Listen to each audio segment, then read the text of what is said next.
Monsieur, madame, mademoiselle, je vous salue. Vous pouvez prendre votre Bible si vous en avez. C'est vrai, les versets, vous pouvez les lire sur l'écran. Nous allons continuer. Nous sommes toujours en train de parler du rôle du Saint-Esprit dans notre vie. C'est notre compagnon de tous les jours. Partout où vous êtes, il est avec vous. Vous avez suivi cet enseignement que j'ai eu à donner. Nous pensons aujourd'hui, certains d'entre nous, pas nous tous, que lorsque nous sommes ensemble dans le bâtiment de l'Église, nous sommes dans la présence de Dieu. Nous sommes dans les parvis. C'est l'ignorance qui nous pousse à dire cela. Les parvis, c'était l'intérieur du temple. La maison de Dieu, c'était le temple. Aujourd'hui, dans le Nouveau Testament, chaque croyant est la maison de Dieu. Toute l'Église universelle est la maison de Dieu. Parce que Dieu habite en chacun de nous et Dieu habite au milieu de nous. Donc, le Saint-Esprit est mon compagnon de tous les jours. Chaque jour, je suis dans la présence de Dieu. Chaque jour, je suis avec Dieu, quel que soit le lieu où je me trouve. Quand je suis dans ma chambre, le Saint-Esprit est avec moi. Je suis dans la salle où nous nous assemblons, il est avec moi. Je suis en route, dans un taxi, ou c'est pas moi, où tu es au champ, le Saint-Esprit est avec toi. Donc, il est notre compagnon de tous les jours. Chaque jour, à tout moment, partout, il est avec nous. C'est pourquoi nous devons plus dire, nous sommes dans la maison de Dieu aujourd'hui. Nous sommes dans la présence de Dieu. Nous allons donc continuer de voir le rôle du Saint-Esprit dans notre vie. Parce qu'il est toujours avec nous. C'est pour qu'il joue ces différents rôles que Dieu l'a mis en nous. Pour que nous ne soyons pas orphelins comme Jésus l'a dit à ses apôtres. Ça c'est le 5e point. Le Saint-Esprit nous enseigne la parole de Dieu. Le Saint-Esprit nous enseigne la parole de Dieu. Donc, il est l'enseignant, le meilleur enseignant. Étant celui qui a écrit la parole, étant l'auteur de la parole écrite, il ne peut que bien nous l'enseigner, oralement. Le Saint-Esprit nous enseigne. Il est le meilleur enseignant. Il est comme le Seigneur Jésus. J'ai eu à lire plusieurs livres de Kenneth Hagin où Jésus lui apparaissait souvent.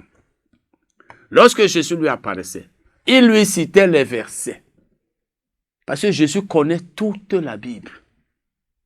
Jésus connaît tous les versets de la Bible. Il n'y a pas d'erreur. C'est comme ça qu'est le Saint-Esprit. D'abord, ils sont un. Dieu le Père, le Fils et le Saint-Esprit, ils sont un. Vous le savez. Nous allons donc lire d'abord Jean 14, verset 26. Jean 14, verset 26. Jean 14, verset 26. Jésus dit, « Mais le Consolateur, l'Esprit Saint, que le Père enverra en mon nom, vous enseignera toutes choses et vous rappellera tout ce que je vous ai dit. » Le Saint-Esprit nous rappelle ce qui nous a été dit, parce que nous pouvons oublier. Ce n'est pas ça que nous allons développer, ce n'est pas de ça que nous allons beaucoup parler. La Bible dit, le Saint-Esprit, Jésus dit ici, le Saint-Esprit vous enseignera toutes choses. Et ces choses-là, c'est la parole de Dieu. Il vous enseignera tout ce que la parole de Dieu dit.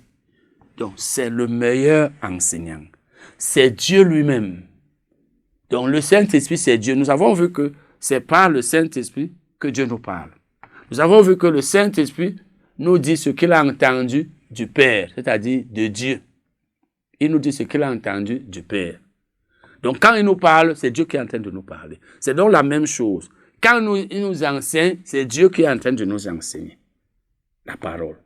Il nous enseigne la parole. Donc, si tu veux avoir les meilleurs enseignements de la parole, écoute le Saint-Esprit. Mais ça ne veut pas dire qu'on ne doit pas avoir les enseignants. Vous savez, il y a des gens il y en a qui disent, ah, moi j'ai ma Bible, hein, j'étudie moi-même la Bible. J'étais un jour, il y a longtemps, à une librairie chrétienne, et il y avait deux sœurs là, deux femmes, je sais pas, j'espère que c'est des sœurs en Christ, qui disaient qu'elles avaient des Bibles, elles lisaient leur Bible, ça leur suffisait. Frère, si tu lis les livres écrits par des personnes qui ont vraiment compris la parole de Dieu, tu vas apprendre beaucoup de choses dans les livres, beaucoup de choses que tu ne pouvais pas comprendre. Parce que c'est le même Dieu qui t'a créé, qui a parlé, qui a également donné les enseignants. La Bible dit, et il a donné les uns, Jésus, comme apôtres, les autres comme prophètes, les autres comme évangélistes, les autres comme pasteurs et docteurs, c'est-à-dire enseignants. C'est Éphésiens 4, verset 11. Donc, Dieu a donné les enseignants. Si tu dis que tu n'écoutes pas les enseignants, parce que toi, tu lis la Bible, toi-même, tu comprends, tu vas étudier, tu es égaré. Tu es égaré. Moi, je suis enseignant. Et je sais que les multiples livres que j'ai, parce que j'en ai beaucoup, je vous en ai souvent parlé, j'ai 27 livres déjà écrits sur le Saint-Esprit, la prière, la guérison, l'appel, l'évangélisation, le donner, la marche dans l'amour, le combat spirituel, fermer les portes au diable, beaucoup d'autres enseignements. La prière de la foi, la prière d'intercession. Une chose est sûre, c'est que si tu lis ces livres, tu vas apprendre des choses. Tu vas comprendre certains versets que tu ne comprenais pas. C'est ça le rôle de l'enseignant. Permettre aux gens de comprendre, donc expliquer ce qu'il a le droit ou le devoir d'expliquer. Le Saint-Esprit est donc un bon enseignant, le meilleur enseignant. Mais nous avons aussi toujours besoin des enseignants. Parce que le Saint-Esprit, il va te faire comprendre des choses que tu ne comprends pas, mais tu as besoin d'être enseigné dans l'assemblée, tu as besoin d'écouter les enseignements d'autres personnes. Nous allons donc lire 1 Jean 2, verset 26. 1 Jean 2, verset 26. Jean s'adressait, et même s'adresse, et surtout s'adressait ici aux chrétiens de son temps. Et il est en train de s'adresser également aujourd'hui à nous tous qui avons cru en Jésus-Christ. Il dit, « Je vous ai écrit ces choses au sujet de ceux qui vous égarent. » Je vous ai écrit ces choses au sujet de ceux qui vous égarent.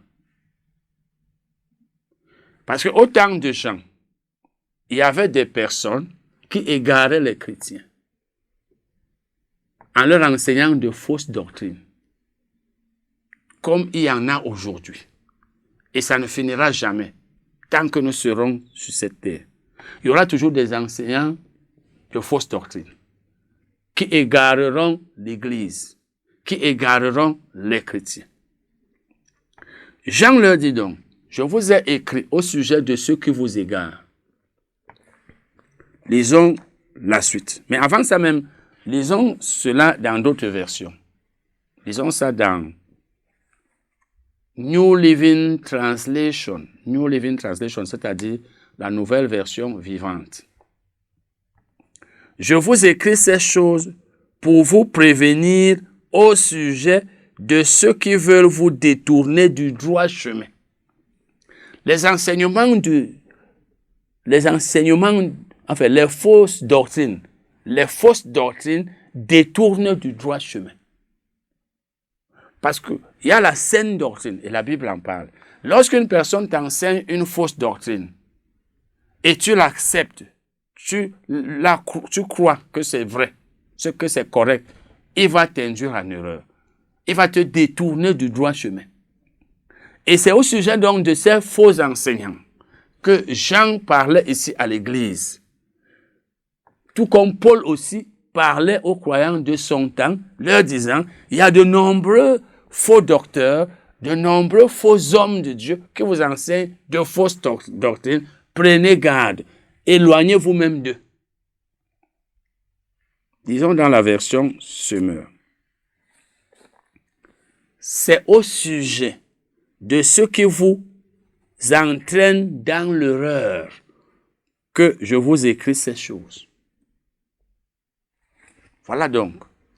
Maintenant, après leur avoir dit cela, lisons ce que Jean leur a dit au verset 27. Verset 27, il dit pour vous, vous les croyants. Et c'est à nous qu'il est en train de dire la même chose. Pour vous, l'onction que vous avez reçue de lui, donc du Seigneur, l'onction, et on reçoit l'onction du Seigneur, on ne la reçoit pas d'un homme.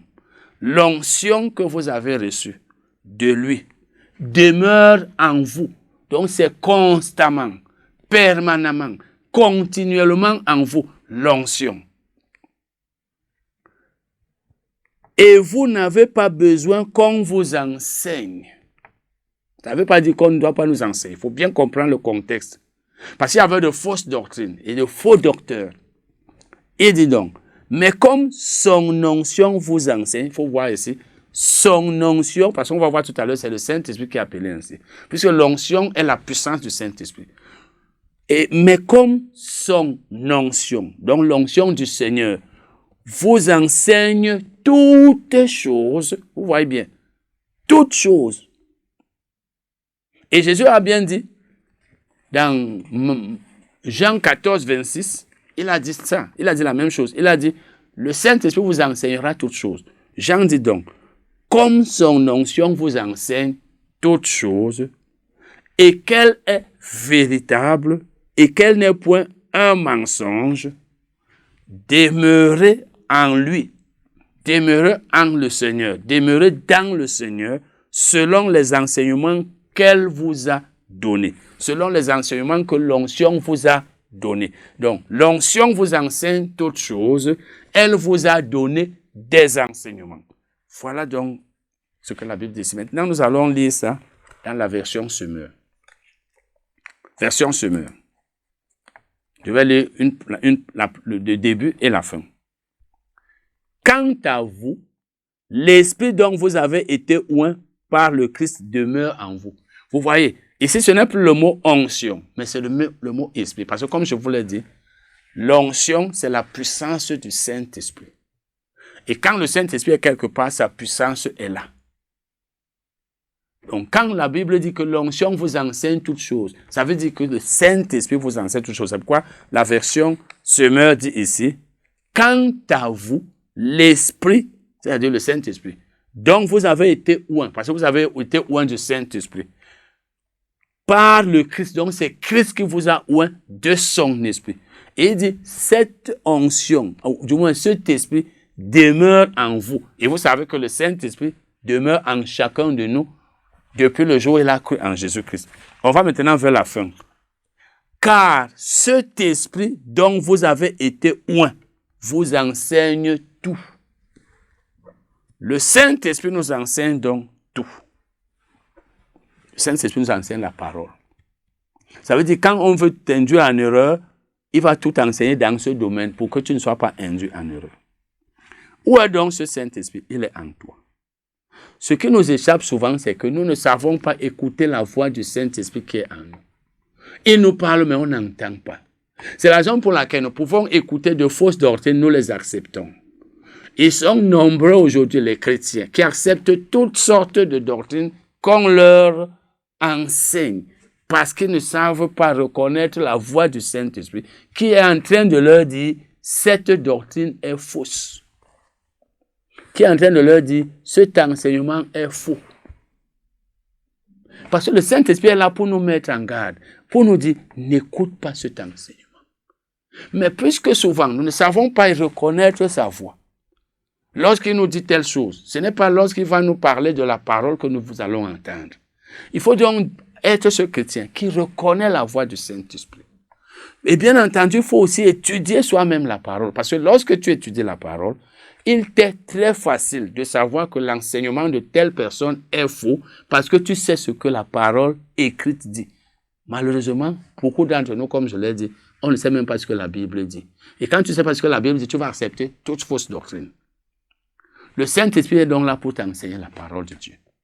Écoute-le et tu sauras. Et comme je l'ai dit, son enseignement ne va jamais être en contradiction avec la parole écrite. J'avais lu dans un livre une histoire. Une fille qui était bouddhiste avait cru au Seigneur Jésus. 2 semaines après, elle a assisté à un programme chrétien où une personne enseignait de fausses doctrines.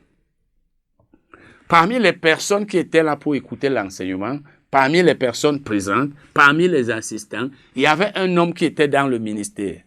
C'est-à-dire quelqu'un qui prêchait ou qui enseignait la parole de Dieu. Il a pris tous ces enseignements-là qui étaient pourtant faux. Et il est même allé les donner. Et bien après, il s'est avéré que ces enseignements étaient faux. Lui, il les donnait déjà. Ça veut dire que bien qu'étant dans le ministère depuis, il acceptait tout ce qu'on enseignait. Ou du moins, il avait accepté ce jour-là tout ce qu'on avait enseigné. Mais la jeune fille qui n'avait que 2 semaines dans la foi, parce qu'elle était bouddhiste, elle avait cru depuis 2 semaines, a compris que ces enseignements étaient faux et elle n'y est même plus allée. Elle n'est plus allée là-bas pour la suite de ce programme, alors que le pasteur y est allé. Ou alors pasteur, je ne sais pas quel titre portait. C'est pour vous dire quoi? C'est pour vous dire que le Saint-Esprit a permis, ou alors a parlé à cette fille. Il lui a dit, cet enseignement-là est faux. Tout ce qu'on vous enseignait là-bas était faux. C'est pourquoi elle n'y est plus allée. Si tu écoutes le Saint-Esprit, mon frère, ma soeur, tu ne vas pas accepter tous les enseignements que les gens donnent.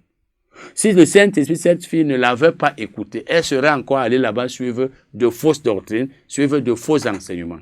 Mais elle n'y est pas allée parce que le Saint-Esprit l'a prévenue.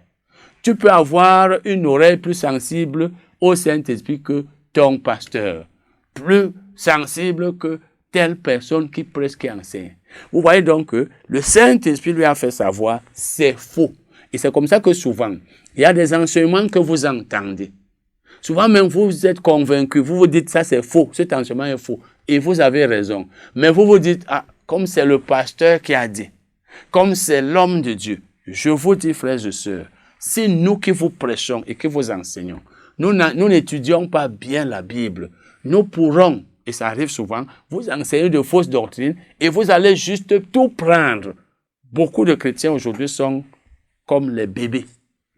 Un bébé, un nouveau-né, tout ce qu'il voit, il met dans la bouche. Tout ce qu'on met dans la bouche, il permet qu'on l'y mette. Or, une personne mature n'avale pas tout.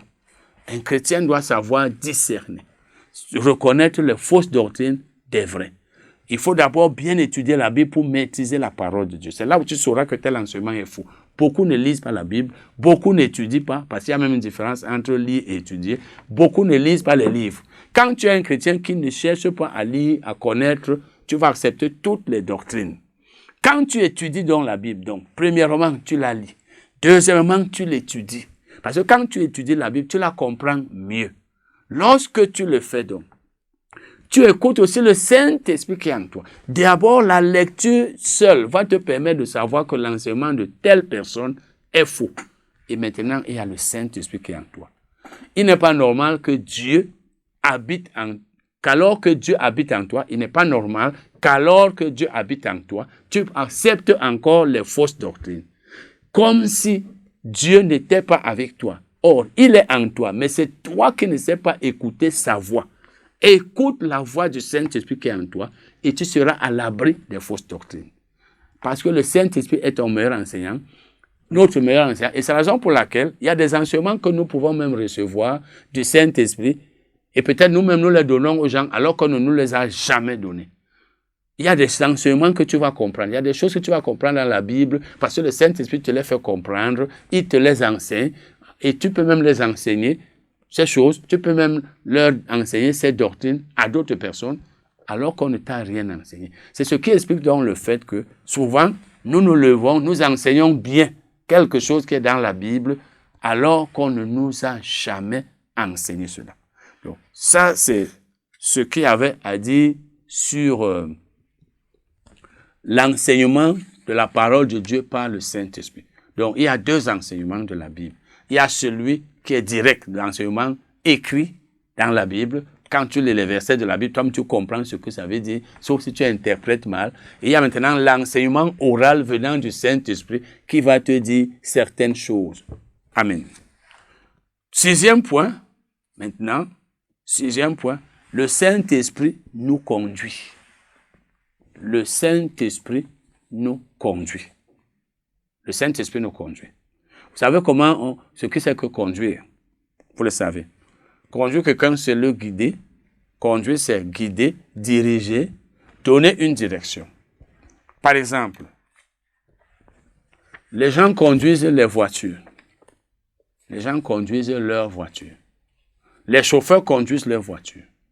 Beaucoup de personnes parmi nous ont des véhicules et ils les conduisent. Lorsque tu conduis une voiture, lorsque tu en es le conducteur, si tu veux qu'elle aille à gauche, tu tournes le volant à gauche. Tu veux qu'elle aille à droite, tu tournes le volant à droite. Tu veux faire marche arrière, tu la fais rentrer. Tu veux avancer, tu avances. Tu veux qu'elle s'arrête, elle s'arrête.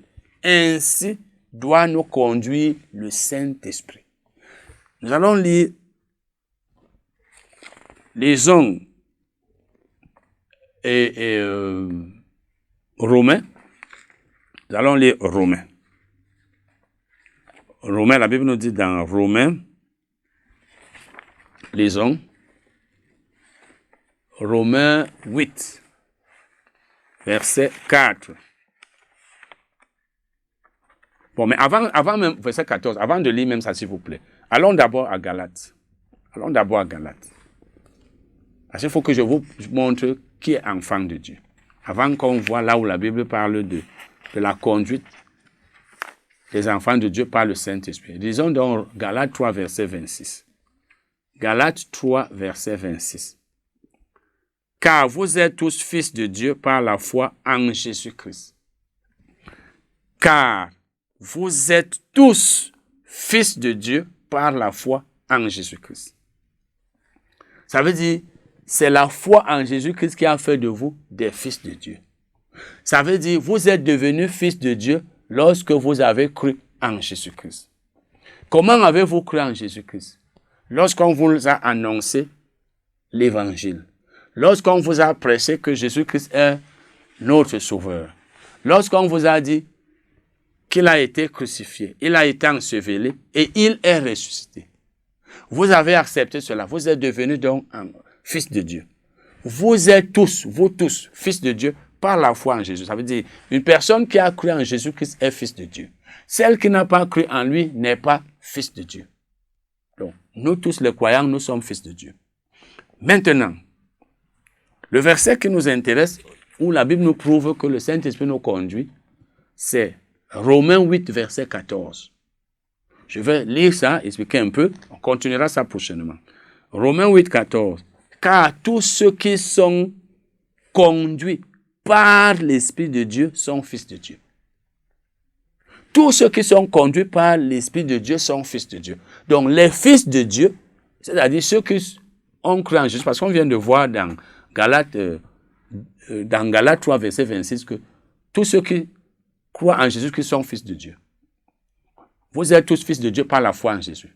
Maintenant, la Bible nous dit que ces fils de Dieu-là, c'est-à-dire ceux-là qui ont cru en Jésus, ils sont conduits par l'Esprit de Dieu, c'est-à-dire ils sont conduits par le Saint-Esprit. Le Saint-Esprit nous conduit donc. Et nous verrons prochainement comment il nous conduit. Dans quel domaine de la vie il est censé nous conduire. Même s'il ne conduit pas certains d'entre nous aujourd'hui parce qu'ils ne le savaient pas, ils ne cherchent même pas à être conduits par lui, eh bien, lui, il est là pour nous conduire. Et quand tu es conduit par le Saint-Esprit, par Dieu, tu ne peux pas être dans l'erreur. Tu es dans le plan de Dieu. Nous allons voir ça prochainement. Pour que vous voyez un peu, et nous verrons même dans la Bible, certaines personnes qui ont été conduites par le Saint-Esprit dans le Nouveau Testament. Le Saint-Esprit est, on pourrait dire, une réalité. Il est réel. Il n'est pas imaginaire. Il n'est pas fictif. Il n'est pas quelqu'un dont on parle comme ça. Il vit. Il est vivant. Il est existant. Il est là. Il faut que nous sachions donc comment vivre avec lui. Pour qu'on sache que lorsqu'il nous a parlé, de telle manière, c'est lui. Telle voix, c'est lui. On aura une compréhension plus facile de la voix du Saint-Esprit et on la reconnaîtra plus facilement. Ça va nous épargner beaucoup d'erreurs. Nous avons beaucoup de besoins financiers, comme tous les ministères. 694, 85, 79, 64. 694, 85, 79, 64. Orange Money. MTN maintenant, Money, 677 40 45 93. 677 40 45 93. Nous avons nos enseignements en ligne sur le site du ministère, les enseignements audio. Nous avons les enseignements vidéo, nous avons les livres, eh bien, nous avons le compte bancaire, vous pouvez soutenir financièrement. Nous allons nous séparer aujourd'hui pour vous dire au revoir prochainement. Amen.